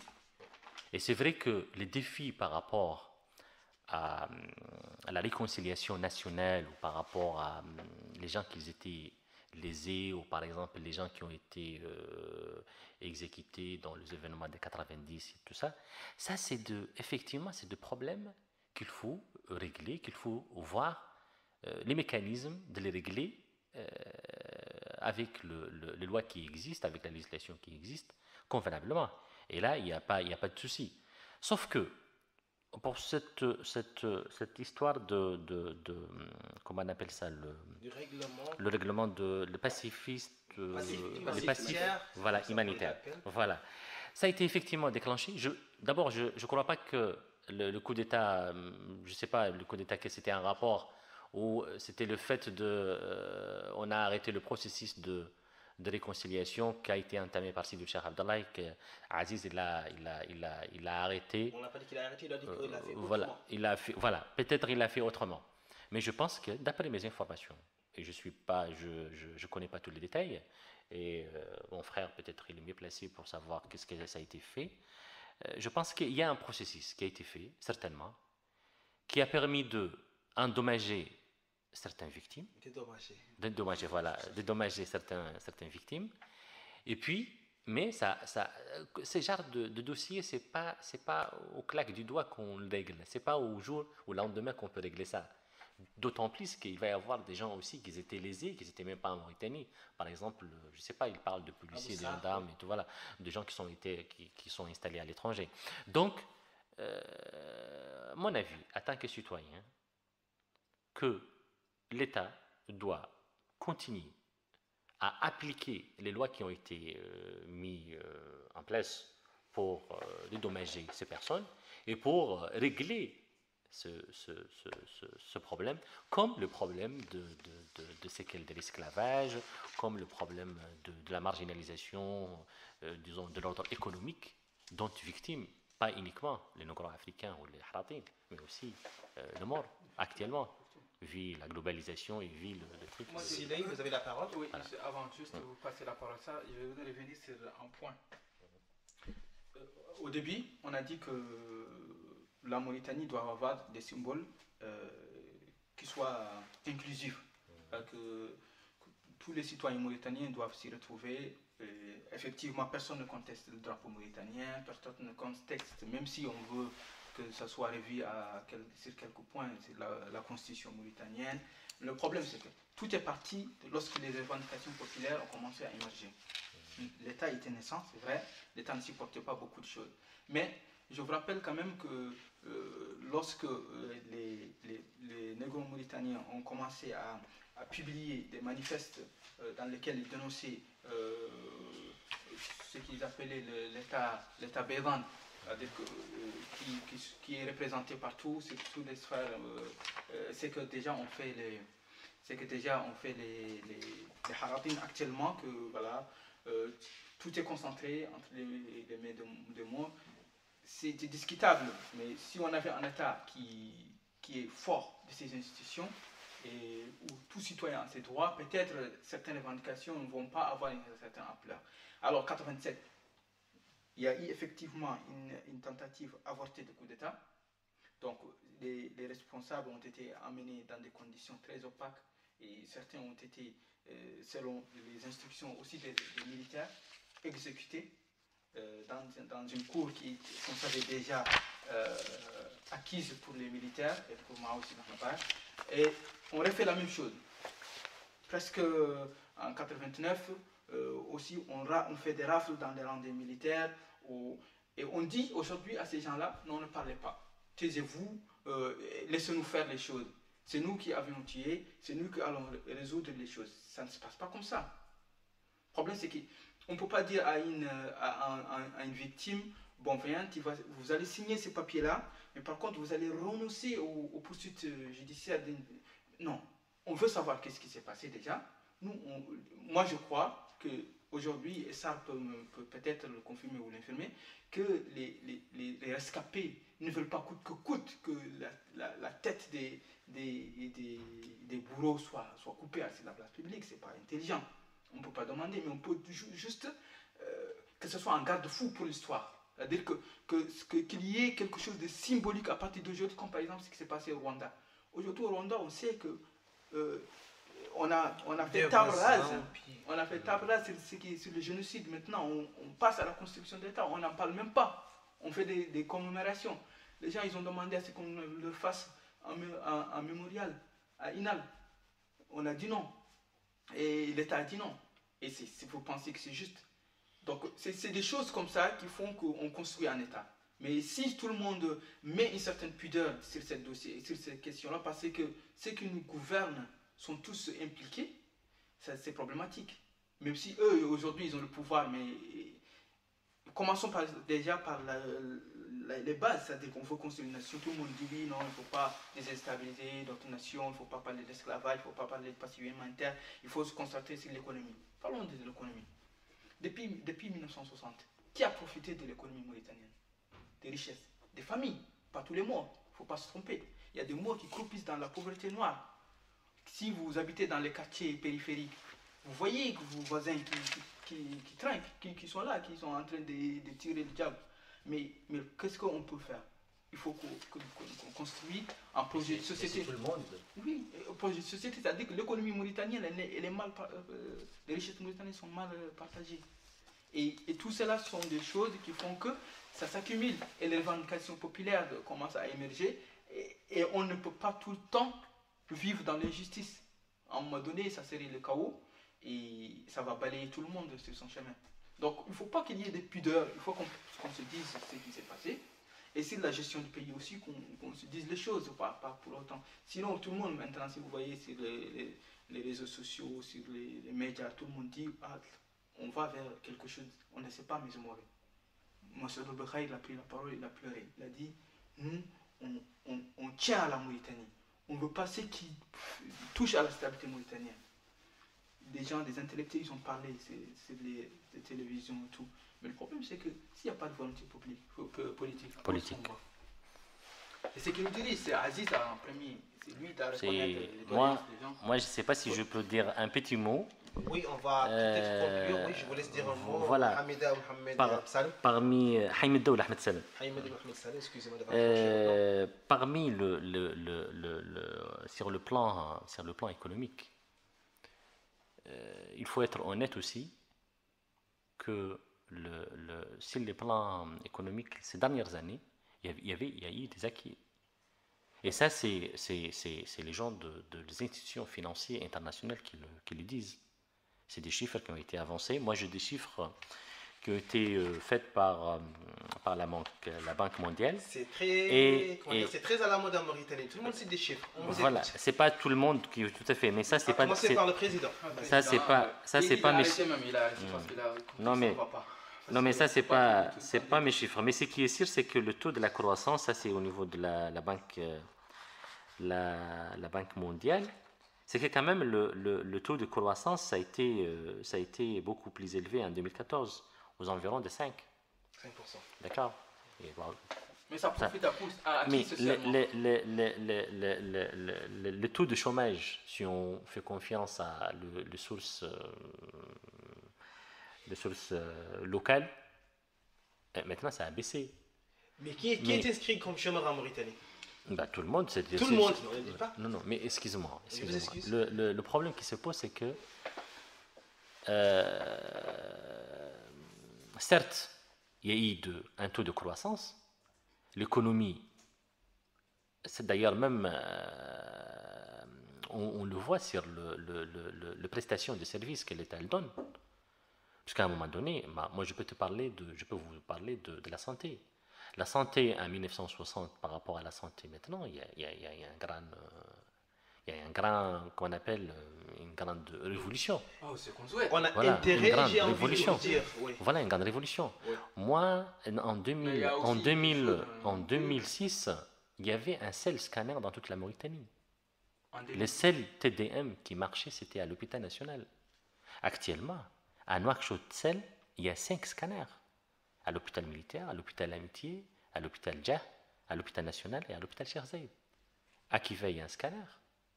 À l'IRM, avec le dernier mode de cri, ça c'est au bénéfice quand même.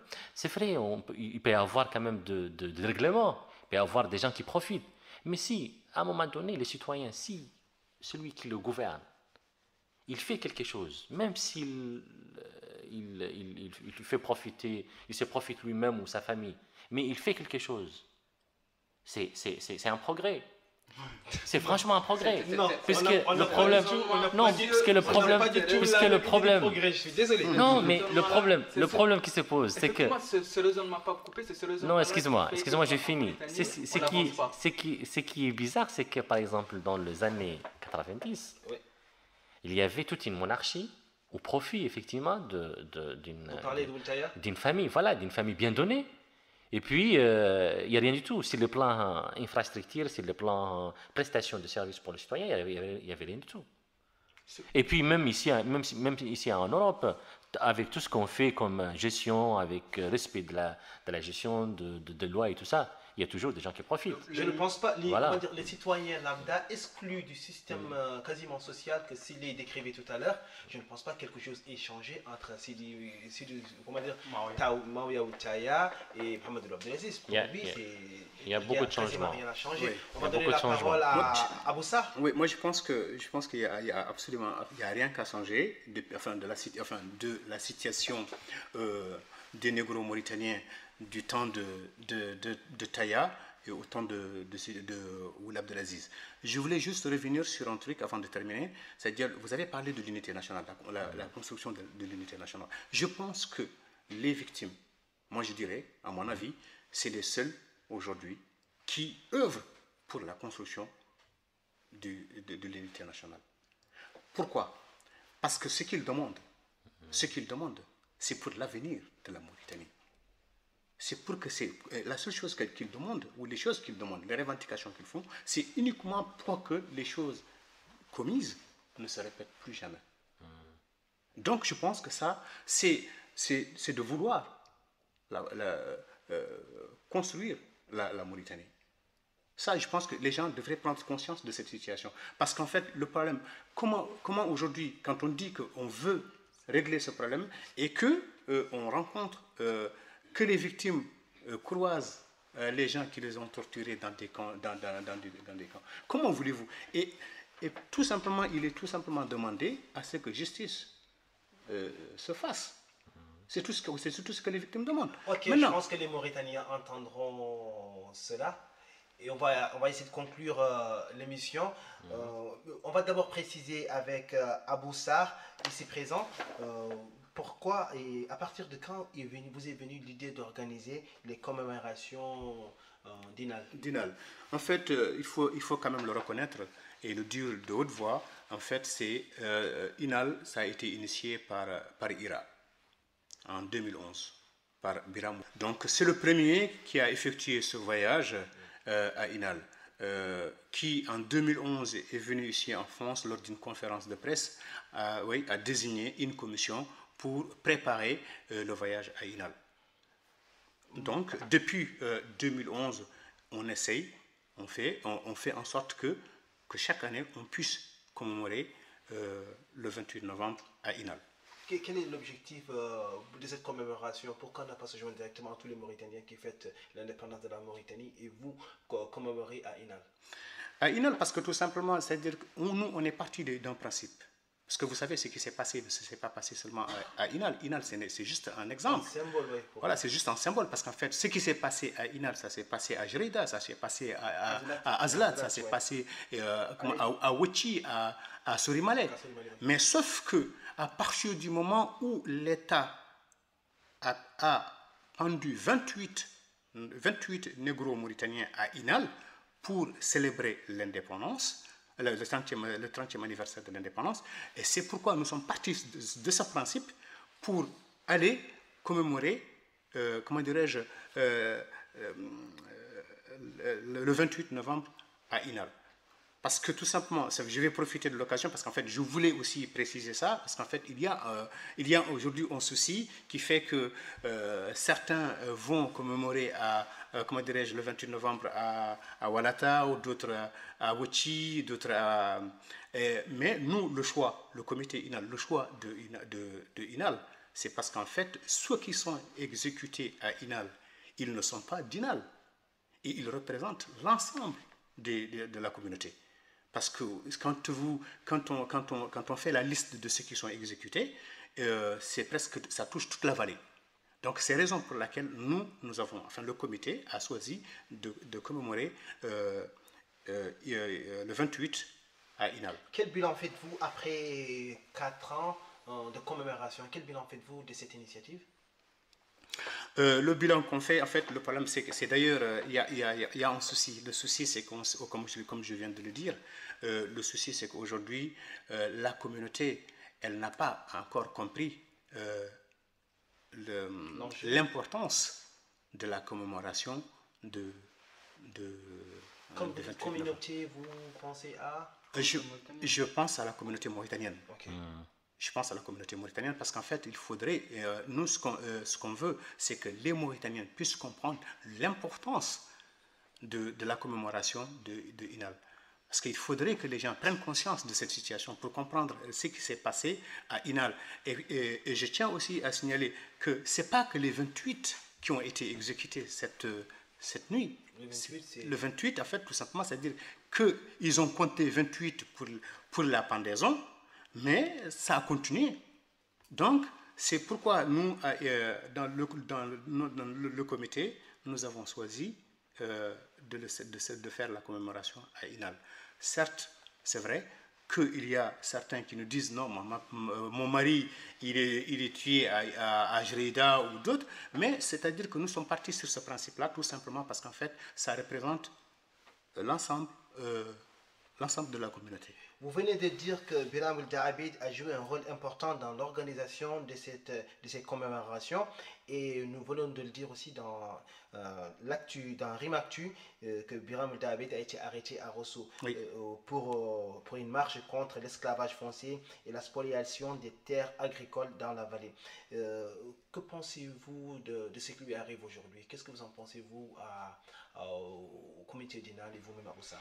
Mais c'est de l'injustice, pure et dure. Parce que, pourquoi il a été arrêté? Pourquoi? Parce qu'il a effectué une caravane soutien à une caravane organisée par Kautal et Ira. Et donc, c'est-à-dire, cette caravane, c'est quoi? Cette caravane, c'est de faire la vallée pour sensibiliser la population du Sud sur ce qui se passe sur les terres. Ce qui devrait à la base être le rôle de l'État. Le rôle de l'État. C'est le rôle de l'État. Enfin, Biram, la caravane a pris le rôle de l'État pour aller dans le sud du pays pour expliquer à la population ce que l'État est en train de faire sur les terres. Alors, pourquoi aujourd'hui il est arrêté? C'est parce que tout simplement, il dénonce la situation il dénonce la situation que fait l'État sur la population du Sud. Ok, on aura compris votre avis, on aura aussi compris les apports de Hamidi ou Hamida, ou Mohamed Salim plutôt. Hamida Mohamed Salim, jusqu'à la fin, j'ai corrigé votre nom, excusez-moi. Avant de passer à l'actu des réseaux sociaux, nous allons nous entretenir avec Roi Hems qui va sortir son album le 6 décembre ici à Paris. Okay. Roi Hems, bonsoir. Bonsoir. Le titre Yobekal que nous allons écouter tout à l'heure est dans votre album qui sort le 6 décembre en France. Que dites-vous dans cette chanson pour les noms pour la reprendre? Bon, avant tout d'abord, on vous remercie pour l'invitation. Merci. C'est un grand plaisir aussi de participer dans cette émission. Bon, le morceau parle de nous, de notre histoire aussi. Oui.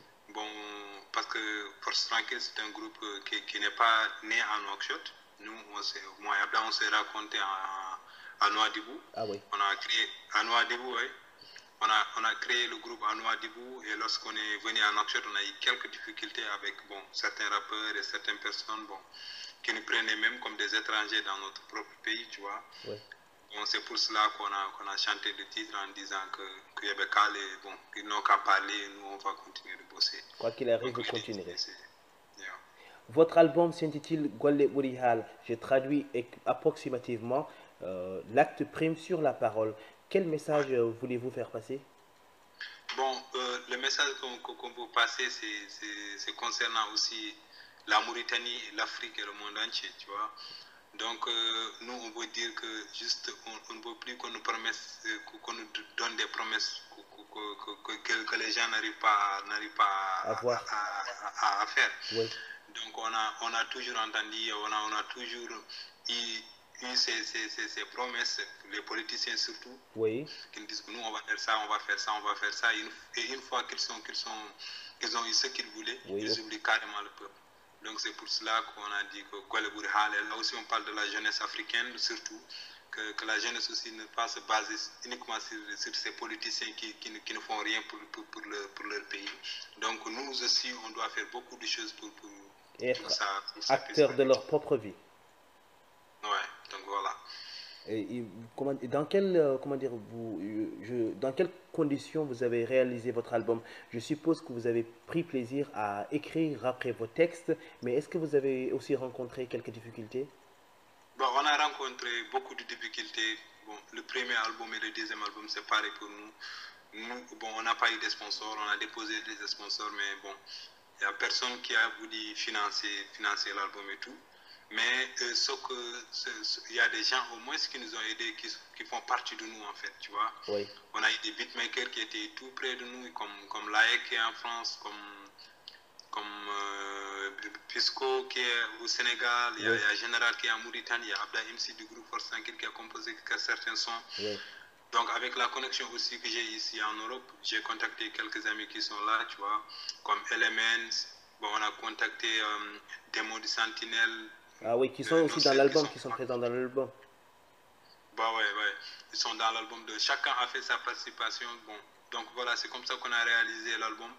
Et pour les duplications et tous les frais qui restent, bon, on a fait ça entre nous, entre forces tranquilles, entre groupes. Donc voilà. Et aujourd'hui, alhamdoulilah, on remercie Dieu. Le mastering, l'album, tout est fini. On a enregistré, ça reste que la sortie prévue en Nouakchott le 5. Et le 6 à Paris. La Mauritanie va fêter son indépendance, son 54e anniversaire d'indépendance plutôt, le 28 novembre, c'est-à-dire dans une semaine. Avez-vous un message particulier à faire passer aux Mauritaniens qui vous écoutent? Ben ouais, bon, c'est un grand jour aussi. C'est un grand jour chez nous, comme ils disent, c'est l'indépendance, mais aussi c'est un deuil aussi chez nous, hein, on va fêter l'indépendance. Oui, pourquoi? L'indépendance aussi, mais on ne va pas aussi oublier ce qui s'est passé. Chaque 28 novembre, ça revient dans nos esprits, tu vois. Donc, c'est un grand jour de plaisir et de tristesse qui va se réunir en Mauritanie. Mais moi, personnellement, ce que je lance, que je veux seulement que la paix règne dans mon pays, tu vois. Je veux que tous les Mauritaniens se retrouvent au même pied d'égalité. Je veux que juste que les Mauritaniens soient égaux. Et je souhaite aussi que tout le monde, tous les Mauritaniens, qui restent forts, qui savent que ce pays nous appartient et ce pays verra bientôt ses enfants, Inch'Allah. Une Mauritanie juste, pacifique et heureuse, c'est ce que vous souhaitez. Ouais, donc voilà, ça sera un grand plaisir en tout cas pour nous. Et puis ce 28 novembre, bon, moi aussi je voulais le fêter en Mauritanie, mais malheureusement... Ça viendra dans les prochaines années, c'est sûr. Je serai dans l'avion pour la Mauritanie. Inch'Allah.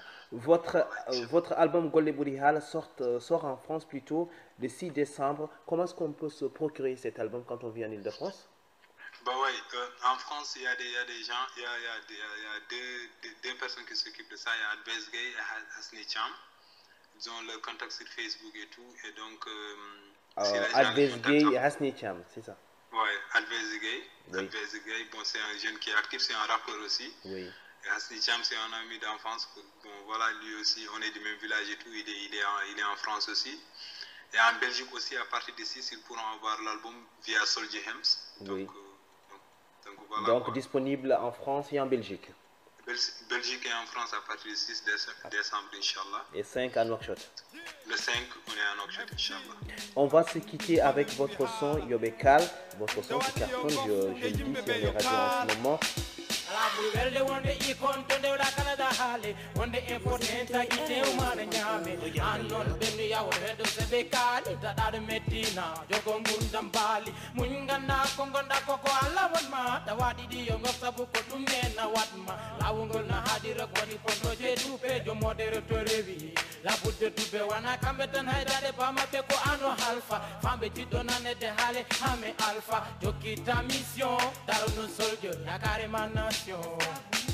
ay mo yani mbarodi nani hunali mum kalden gonga e korondi dimini forte mum so hawbe ndewe ma ko ene kolima nambel to hanja spesa ne kedima ya wopu yobe kal ya woto daro ma bi en mal yetito ay mi takalma ide hola say mi gonde Mami ya wopu yobe kal mi daro ta ko hate lum mal mi yetito yemutagalam wana ventare tene bege dola woto woppungo lawol hakka bil haqqi no gonda ta pergitim ha ummimo wotew don janda rap man regi bata ada wawi hay mobe ene kedi walay sa haali woni hen buubi jiɗa hay so ɓufti mum jumri lekki ɓurɗa darde rokkatama ɓuɓri abda ardi doole te ala dartino te so wona ano mi yani beltino lawol ngol ne cuuti mi jiɗa nanda woppi weɓane musi tape ala jaren koppi nawton ko ɗo hoɗɗi alende seedi pourcent qu'il findini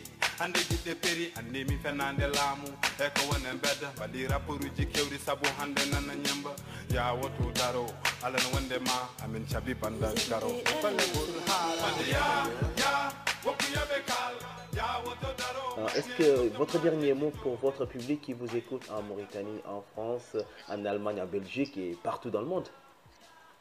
Bon, le dernier mot sera que je veux encore redire ça, paix à tout le monde, tu vois, et qu'on se prépare pour ce grand jour, pour ce grand événement, parce que c'est le deuxième album du groupe Force Tranquille. Ils étaient toujours là, les fans, pendant le premier album qui a remporté un trophée en Mauritanie, c'était le meilleur album 2012. On souhaite aussi que cet album qui va venir soit encore le meilleur album aussi. Donc, merci à vous. Vous aussi d'avoir voulu faire une interview avec nous. C'est un grand plaisir. Bon, je parle au nom du groupe Force Tranquille, à son staff et à tout le monde. Merci beaucoup, c'est gentil. Et vous aussi, vous faites un très grand boulot. Donc nous aussi on vous écoute. Hein. Donc d'ailleurs, c'est formidable. Tout c'est fort et ça va arriver, Inch'Allah. Merci Royem, ceux qui sortent un album Golle Bourihal le 6 décembre en France, le 5 à Nouakchott et le 6 aussi. International. Golle Bourihal. Entrée CD 1500. Album Force Tranquille, Golle Bourihal. Entrée 1500. Ancien Maison plus CD. Regarde ailleurs.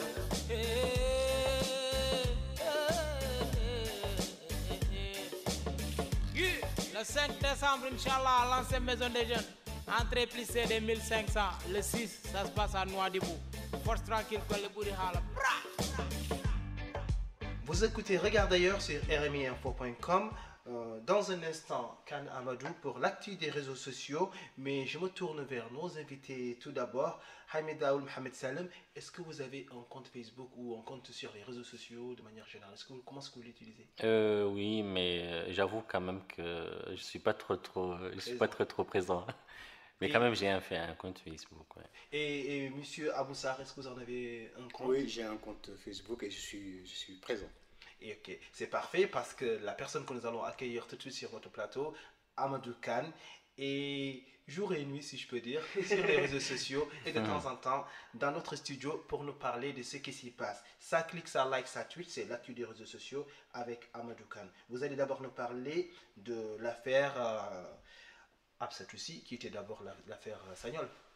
Bonjour à tous et à toutes, merci de nous accueillir chez vous pour votre rubrique faite par vous et pour vous. Je vais vous parler, comme l'a dit Seydou, l'affaire Absatoussi, plutôt comment elle s'est fait déchirer par les internautes en voulant simplement donner son avis sur l'affaire Sagnol, qui avait affirmé d'une manière très caricaturale que les footballeurs africains étaient costauds mais moins intelligents, que leurs collègues suédois, excusez-moi, mais à suivre sur la table, on ne dirait pas que c'est le cas. Mais revenons à Absatoussi. Qu'est-ce qui s'est vraiment passé dans l'affaire Sagnol?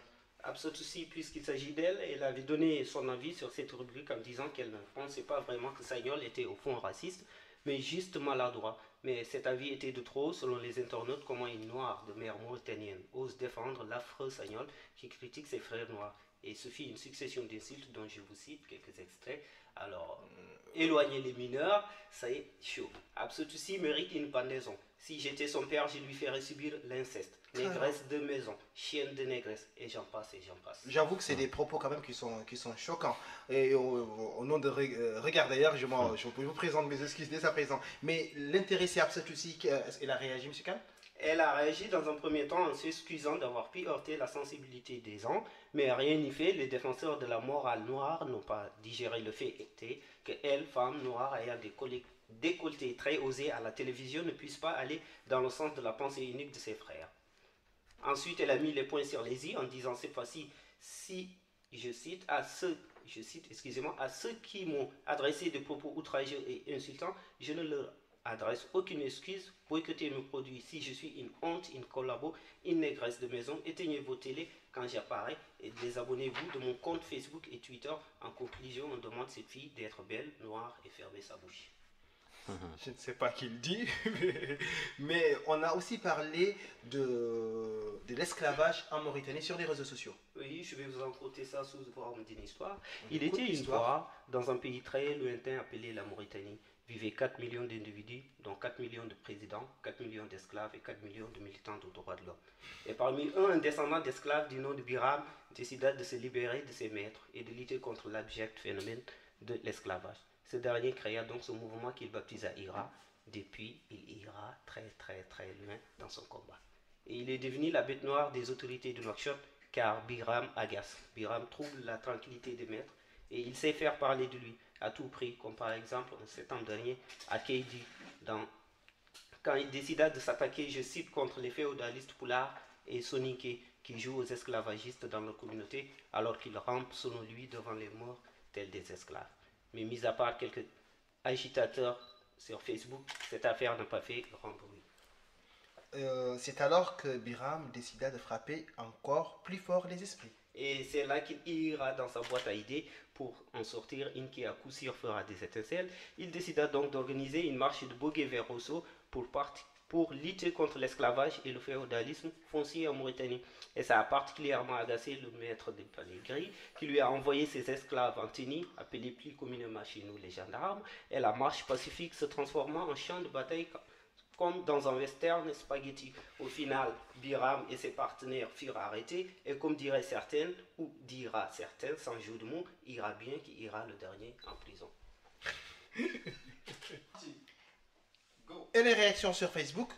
Je suis allé voir la réaction des gens dans Facebook et comme d'habitude, les radicaux des deux côtés se sont distingués. D'un côté, la Mauritanie est présentée comme un pays raciste, esclavagiste, et de l'autre, Biram est un extrémiste qui veut provoquer la guerre civile en Mauritanie. Mais loin de cette passion, la chaîne de télévision El Watania TV a organisé un débat sur la question avec des invités qui ont vraiment débattu en toute tranquillité. À la question si l'esclavage foncier existe en Mauritanie, les trois invités ont tous répondu que oui, même s'il est appliqué à des degrés divers selon les communautés, mais aussi ils s'accordent tous sur le fait que l'État fait une grave erreur en arrêtant Biram, car il a le mérite de poser cette question, même s'ils ne sont pas d'accord sur ses méthodes. Merci Amadou Khan, c'était l'actu des réseaux sociaux avec Amadou Khan. Merci. À bientôt. Je me retourne vers nos invités pour avoir votre dernier mot. Tout d'abord, Monsieur Aboussar, votre dernier mot. C'est de vous remercier et puis lancer un appel à toute la communauté mauritanienne que nous organisons cette année la commémoration de Inal ici à Paris. Ici à Paris, c'est nouveau alors. Oui, le 20 décembre, parce que tout simplement, c'est-à-dire que cette année, le Covid n'est pas prêt pour se déplacer, pour des raisons qu'on ignore pour le moment. Donc voilà, je lance un appel à toute la communauté mauritanienne. L'appel, j'espère qu'elle sera entendue, à venir commémorer avec vous. Ce sera le 28 novembre. Le 20 décembre. Le 20 décembre à Paris. Je me tourne vers Hamida Mohamed Salem, votre dernier mot. Et on au revoir. Donc, je vous remercie encore une fois pour l'invitation. Et je rappelle juste ce que je disais au début, qu'il y a des acquis, mais il y a des défis. Et en tant que Mauritanien, il faut qu'on œuvre tous pour cette unité nationale, qu'on œuvre pour ce pays, qu'on n'a pas le choix, on veut ou non, c'est notre pays, et on n'a pas le choix de les quitter. Donc j'appelle tous les Mauritaniens de mettre la main dans la main de l'autre et de surmonter avec uniquement la volonté qu'on a, avec la croyance à l'intérêt commun qui nous réunit, on va surmonter certainement tous ces défis.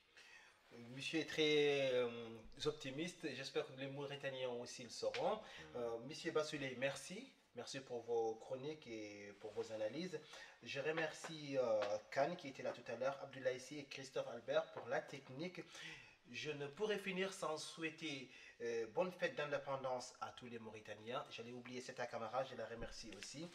Et vous aussi, auditeurs de Regard d'ailleurs, je vous remercie. Vous qui nous écoutez en France, en Mauritanie et partout dans le monde, vous pouvez réécouter, podcaster, réagir à votre émission Regard d'ailleurs sur rminfo.com. Quant à moi, je vous dis à très vite.